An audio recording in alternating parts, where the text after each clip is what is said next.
Hey folks, this week's episode of Basics with Babish is sponsored by Blue Apron. The first 100 people to sign up using the link in this video's description will get $60 off their first 3 weeks. I'm gonna make a super easy weeknight pizza with Blue Apron later on, but for now we're doing some seriously perfect pan pizza. Let's get down to basics.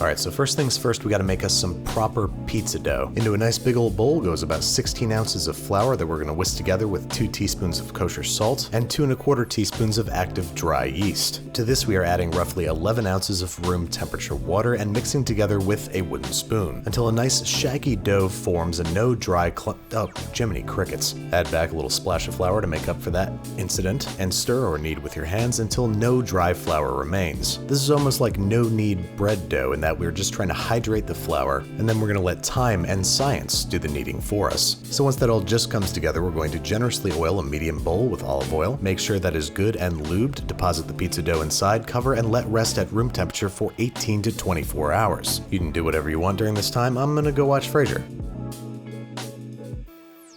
Alright, 50 episodes later, it's about 2 seasons, you can see that our dough is nice and risen and bubbly. We're going to turn it out onto a well-floured worktop, and since this is just enough dough to make 2 10-inch pizzas, we're going to divide this in half using a bench scraper and start to fit these guys into their respective containers. First up, I'm going to go with cast iron. This is not only going to look the coolest, it's going to give us the best crust. I'm going to pour 2 to 3 tablespoons worth into the bottom of the pan, drop in the dough, and start coaxing it out into the corners using my fingers and fists. Then we're covering with plastic wrap and letting rest at room temperature for at least 1 hour or until doubled in size. Another perfectly viable option for pan pizza is the humble pie plate. Glass is just not going to give you the same crust as cast iron, but it's perfectly acceptable if you're in a pinch. Same procedure, just press the dough out into the corners, cover it up, and let it rest for an hour. Another great option is the quarter-sized rim baking sheet. For this, we're going to use the whole recipe of dough, and due to its rectangular shape, we're definitely not going to be able to stretch the dough all the way out into the corners. Just do the best that you can, cover it up, yada yada yada, let it rest for 1 hour, after which the gluten will have relaxed and you'll be able to stretch it the rest of the way. The time in which your dough rises is the perfect time to make tomato sauce. So into the bowl of a food processor goes 1 28-ounce can of peeled San Marzano tomatoes, 2 or 3 roughly chopped cloves of garlic depending on how garlicky you like it, a nice little shake of oregano, a nice little shake of, oh, we gotta get this open first, let's just stab it, a little shake of dried basil, a sprinkle of red pepper flakes, some salt, and freshly ground pepper. Then we're going to lid this up and just pulse it a few times until, oh, would it probably help if we plugged it in, right? And yeah, we're just pulsing this a few times. Oh, what's going on here? Is there something wrong with me? No, my food processor's busted, so let's get out this little hand blender thing. This is going to do just as wonderful a job. Just pulse and grind up your tomatoes until it's a relatively smooth puree, and add a splash of olive oil if you like for a little extra flavor. And then we're not even gonna cook this. I've been enjoying raw tomato sauce on my pizza recently. I think you will too. Now, spiritually, I'm trying to emulate Spring Street pizza with this recipe, and that means having curled up pepperoni. If you can find a natural casing pepperoni like this one, make sure you feed a slice to your cameraman and you will be blessed with greasy little pepperoni cups. Now our dough is done resting, and as you can see, it needs very little coaxing to fill our vessel of choice, so we're just going to tease it down with our fingers before saucing and cheesing. Don't go too crazy with the tomato sauce. Nobody likes an over-sauced pie. If you do, you're kind of weird. Spread it all the way to the edge, and then as you can see, we're shredding some low-moisture, full-fat mozzarella, which as you can see is much easier to shred and spread when you've let it sit in the freezer for about 30 minutes. Make sure you spread your cheese all the way to the edge. That's how you get the brown crunchy bits on the outside. Top it up with some pepperoni, and then it's always a nice bonus to scatter some fresh basil across the top of your pie. Now we've had our oven preheating at maximum temperature for 1 hour with a pizza stone inside, so our pizza should emerge beautifully cooked after only 15 minutes. Just run a knife around the outside, extract to your tabletop, and let it rest, even if you do take a moment to gaze at its crunchy underbelly. Then right before serving, hit it with some freshly grated parmesan. After it's rested about 5 minutes, we're ready to cut into slices. And there you have it, easily some of the best pizza to ever come out of my oven. Totally worth destroying the roof of your mouth for. Next up, we've got our cast iron pizza, and the procedure is very much the same, but as I discovered, it was easier to coax out into the corners using some lightly floured fingers. Sauce, cheese, pepperoni, basil, and a little glug of olive oil if you're feeling frisky. This pizza might cook a little more quickly by virtue of the cast iron, so check after 11 to 12 minutes. As As you can see, the results are very similar, but the proof is in the pudding, and by pudding I mean crust. This one's got a spectacular, almost buttery crunch that you're just not going to get any other way. Cast iron is the apex predator of the home pan pizza jungle, but it also responds very well to the grandma treatment, aka the rim baking sheet. Same exact procedure, but we're going to cook it a little slower, a little lower, at 450 degrees Fahrenheit for up to 20 minutes, until the cheese is bubbly brown and the crust is crisp. And there you have it, 3 ways to make astonishingly good pizza at home, largely thanks to food scientist J. Kenji Lopez Alt. The crust is thick but light, airy, and crunchy, and the sauce tastes like the real deal New York stuff. Now let's say you don't have 18 hours to let pizza dough ferment, that's where Blue Apron comes in. With their weeknight zucchini pizza, you can have this version on your table ready in less than an hour.